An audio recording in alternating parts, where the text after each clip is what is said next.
빌립보서 4장 4절에서 7절입니다. 주 안에서 항상 기뻐하라. 내가 다시 말하노니 기뻐하라. 너희 관용을 모든 사람에게 알게 하라. 주께서 가까우시니라. 아무것도 염려하지 말고 다만 모든 일에 기도와 간구로 너희 구할 것을 감사함으로 하나님께 아뢰라. 그리하면 모든 지각에 뛰어난 하나님의 평강이 그리스도 예수 안에서 너희 마음과 생각을 지키시리라. 아멘. 하나님 주시는 은혜가 여러분에게 가득하시기를 바랍니다. 우리가 살아갈 힘은 우리가 무거운 발걸음이지만 한 걸음 한 걸음 뗄 수 있는 용기는 가슴 무너지는 삶이긴 하지만 그래도 살아내리라 희망하는 이유는 우리 주님 덕분인 줄 믿습니다. 누가복음 2장 10절 말씀에 내가 온 백성에게 미칠 큰 기쁨의 좋은 소식을 너희에게 전하노라. 말씀처럼 이 세상을 향한 아주 좋은 기쁨의 소식을 우리에게 주시기 이후에 하나님께서 이 땅에 오셨다는 것입니다. 그러므로 우리 주님만이 우리들의 기쁨이요, 우리 주님만이 우리들의 즐거움이 되면 좋겠습니다. 그렇게 기뻐하고 즐거워하는 사람들을 일컬어 그리스도인이라 하지요. 시편 37편 4절 말씀에는 여호와를 기뻐하라. 그가 내 마음의 소원을 이루어 주시리로다. 하나님을 기뻐하라고 합니다. 이 세상 살아가며 여러 가지 기뻐할 것이 많이 있지요. 어쩌면 육신적인 자랑거리가 기쁠 것이고 또는 내 눈이 바라보는 것들이 기쁠 것이고 내 정욕이 행하는 바가 기쁨을 줄는지 모르겠습니다만 성경이 우리에게 말하는 것은 하나님으로 인해 기뻐하라는 것입니다. 그 기쁨이 우리 안에 가득하기를 원합니다. 그리스도인의 삶이란 무엇일까요? 본문 말씀은 우리에게 큰 깨달음을 주고 있습니다. 우리가 빌립보서의 말씀을 읽기 전에 빌립보라는 지방에 대해 이해할 필요가 있습니다. 빌립보라는 도시는 바울과 실라가 마게도니아 지방으로 떠나서 만났던 첫 번째 도시였습니다. 사실 이 도시에 대해 이해하시려면 세계사적인 배경 이해가 조금 있어야 합니다. 헬라 대제국을 세운 알렉산더 대왕은 마케도니아 지역을 포함해서 유럽 전체에 막강한 힘을 갖게 되었습니다. 사실 헬라 제국은 세계사적으로 굉장히 중요한 하나의 부분을 차지하는데 이 제국이 일으킨 문명이 헬레니즘 문명이기 때문입니다. 헬라라는 원어의 기반을 두고 과학, 경제, 문학, 철학, 예술 등등 전반적인 분야에서 엄청난 진전을 이뤄냈습니다. 우리가 잘 알고 있는 철학자 소크라테스, 아리스토텔레스, 플라톤 이런 사람들이 그 시대 사람들입니다. 그러니 이 대단한 헬라 제국은 영원할 줄 알았던 것입니다. 그런데 세상에 영원한 것이 어디 있겠습니까? 이탈리아 반도에서 출현한 로마 제국에 의해 헬라는 무너졌지요. 이탈리아 반도에서 출현한 로마 제국은 마케도니아를 중심으로 한 헬라 제국 사람들, 특히 마케도니아 지역 사람들을 우대해 주었습니다. 이 사람들이 가지고 있었던 엄청난 문화 문명을 배우고 싶어 했던 것이지요. 그래서 이탈리아 반도에 형제들이라는 칭호를 내려주고 로마 시민권을 주었습니다. 마케도니아 지방 가운데서도 제1도시는 데살로니가, 두 번째 도시가 빌립보였습니다. 그 도시로 바울과 실라가 전도하러 간 것입니다. 그 도시에서 제일 처음 만난 사람이 귀신 들려서 점치던 여종이었어요. 그 행색이 불쌍해 보여서 바울이 그 여종을 주의 능력으로 고쳐주었습니다. 그런데 여종의 주인들이 자기들의 이문이 끊겼다고 생각하고 바울과 실라를 끌어다가 매질하고 옥에다 가두었던 것이지요. 그 밤 빌립보 감옥에서 바울과 실라는 전심으로 기도하고 찬송했습니다. 이게 얼마나 큰 성령의 역사를 이뤄냈는가 하면 옥문이 막 흔들리더니 열려버린 것이죠. 그 사실을 뒤늦게 알게 된 간수가 죄수들이 다 도망갔을 것으로 생각하고 뒷감당이 안 되겠다 싶으니까 칼을 빼들고 자결하려 했습니다. 그때 옥 안에 있던 바울이 크게 소리를 쳤습니다. 우리가 다 여기 있으니까 당신 몸 함부로 해하지 마십시오. 간수가 얼마나 감사했는지 그 길로 바울과 실라를 자기 집으로 모시고 가서 맞은 데를 씻어주고 음식을 공기해 주었습니다. 그리고 우리가 어떻게 해야 구원을 얻겠습니까? 물었습니다. 바울이 말합니다. 주 예수를 믿으셔야 합니다. 그리하면 당신과 당신 집이 구원을 얻게 될 것입니다. 대답하자 그 길로 간수와 그의 가족이 다 세례를 받고 그리스도인이 되었습니다. 이 놀라운 일이 생기고 나서 빌립보 교회가 세워졌습니다.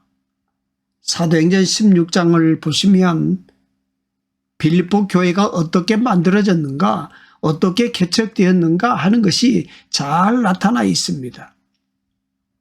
이 빌립보 교회 개척 멤버들은 간수와 그의 가족들, 그리고 귀신 들렸다 나음을 얻은 그 여종, 그리고 두아디라 성 출신의 자주색깔 옷감 장사였던 누디아라는 좋은 여성, 이런 사람들이 모여서 교회가 만들어진 것입니다.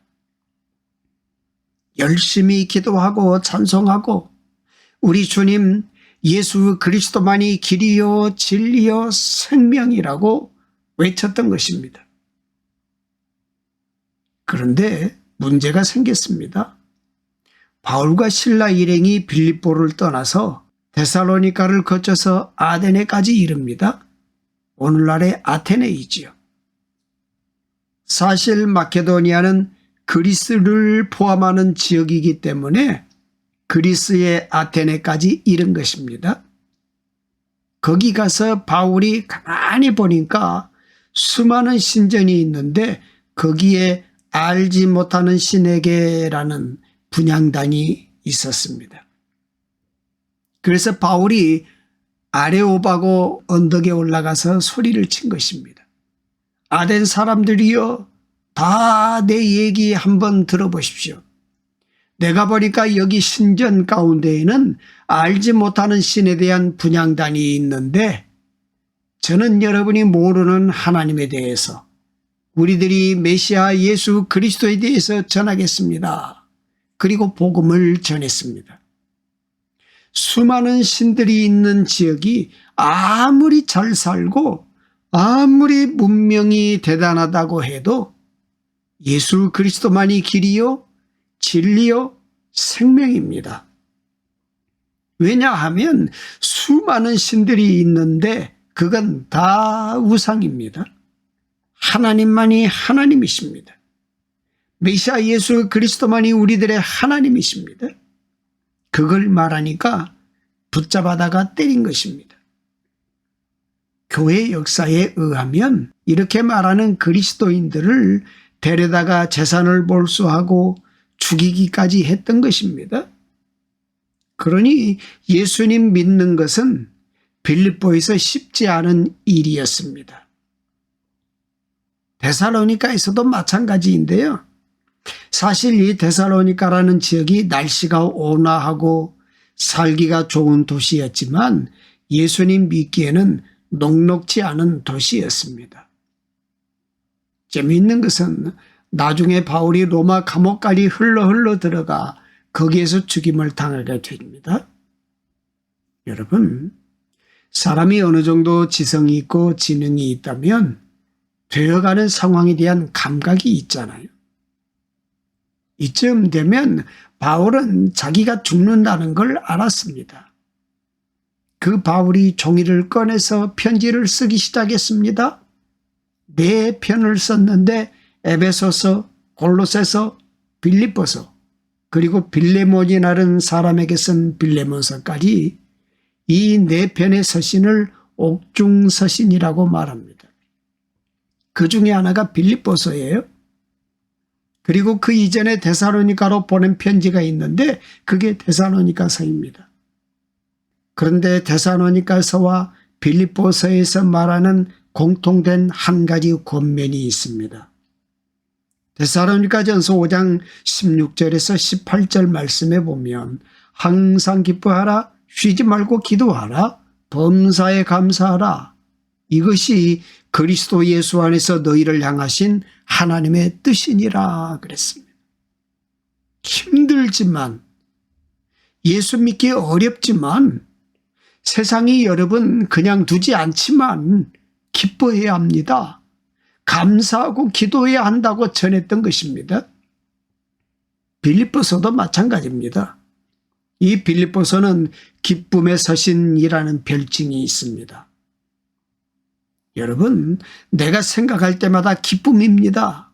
왜냐하면 개척교회 멤버들이니까, 성도들이니까 여러분의 기쁨, 그 기쁨의 소식을 내가 듣습니다. 그러면서 4절에서 7절까지 권면의 말씀을 전해주고 있는데 주 안에서 항상 기뻐하라. 내가 다시 말하노니 기뻐하라. 너희 관용을 모든 사람들이 알게 하라. 그랬어요. 여러분, 세상 살기가 어려우면 관용을 베풀기가 어려운 법이지요. 나 먹을 것도 없는데, 나 살기도 힘든데 무슨 관용이냐고 생각하는 법이거든요. 그런데 바울은 여러분 관용을 모든 사람들이 알게 하십시오. 주께서 가까우십니다. 아무것도 염려하지 말고 다만 모든 일에 기도와 간구로 너희 구할 것을 감사함으로 하나님께 아뢰라. 그리하면 모든 지각에 뛰어난 하나님의 평강이 그리스도 예수 안에서 너희 마음과 생각을 지키시리라 권면했습니다. 사랑하는 여러분, 기쁨이라는 단어는 내가 지금 처해 있는 상황, 내가 처해 있는 여건이 내 마음에 나타나는 상황에 대한 반응입니다. 인간 정서라는 것이 우리가 흔히 하는 생각입니다. 여러분, 스스로를 한번 돌아보십시오. 요즘 삶을 살아가면서 많이 기뻐하세요? 즐거워하세요? 그 기뻐하는 모습이 믿음을 측정하는 리트머스 시험지라는 것입니다. 여러분은 무엇 때문에 기뻐하십니까? 우리가 기쁘려면 좋은 일이 일어나야 합니다. 아팠던 몸도 회복이 되고 통장에 돈도 쌓이고 우리 애들 여러 가지 힘들고 어려운 일 잘 풀리고 높은 자리에 올라가면 기쁜 것 아닙니까? 그런데 오늘 성경은 우리에게 예수 그리스도 하나님을 기뻐해야 한다라고 말합니다. 그래서 내가 살아가는 세상에 함몰되거나 매몰된 듯 내 생각을 다 빼앗겨 버리는 것이 아니라 그 세상에서 역사하고 계시는 하나님을 바라보며 기뻐해야 한다는 것입니다. 하나님께서 나와 동행하신다는 것이 우리의 기쁨이 되어야 하겠습니다. 세월에 대한 이런 말이 있지요.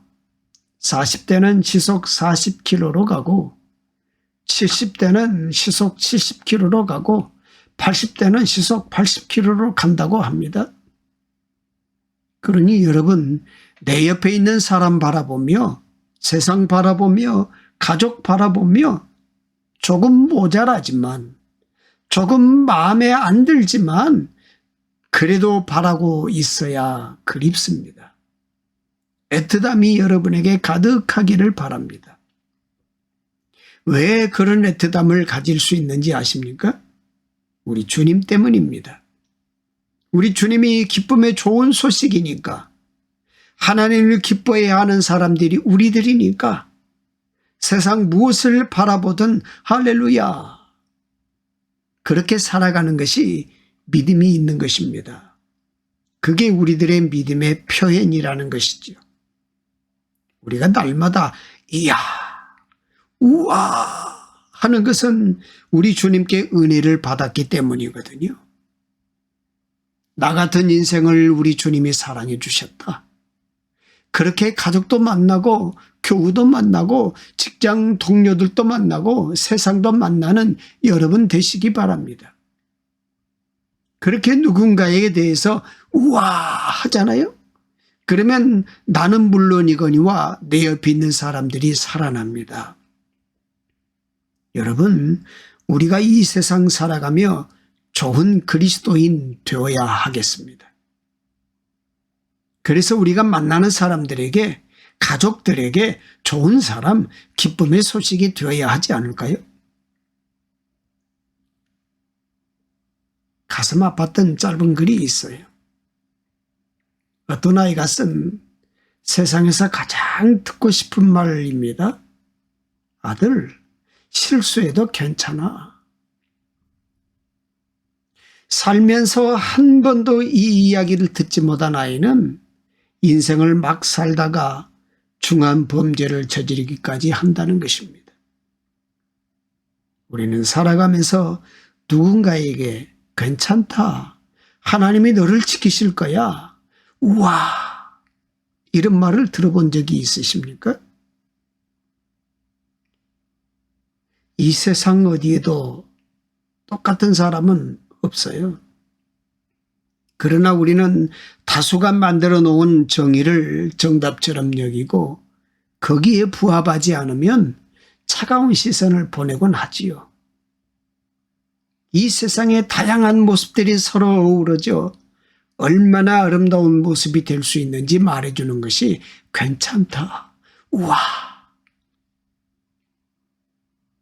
사랑하는 여러분, 우리가 기뻐해야 할 이유가 있는 것입니다. 우리 하나님께서 기쁨이시니까. 우리는 하나님을 기뻐해야 하는 백성인 그리스도인들이니까. 우리 주님이 기쁨의 소식이니까. 그리고 그 기쁨을 고백하는 것이 우리들의 믿음이니까. 더군다나 그 기쁨을 표현하는 순간 내 앞에 있는 사람들이 살아나니까 그래서 기뻐하라는 것입니다. 옆에 있는 분들 바라보시면서 감탄해 주세요. 이야, 우와. 이제 말씀을 묵상하시며 결단하시기를 원합니다. 주님 기뻐하며 설령 힘든 인생이라 할지라도 우와 하며 살아가겠습니다. 그걸 결단하는 우리가 되기를 축복합니다.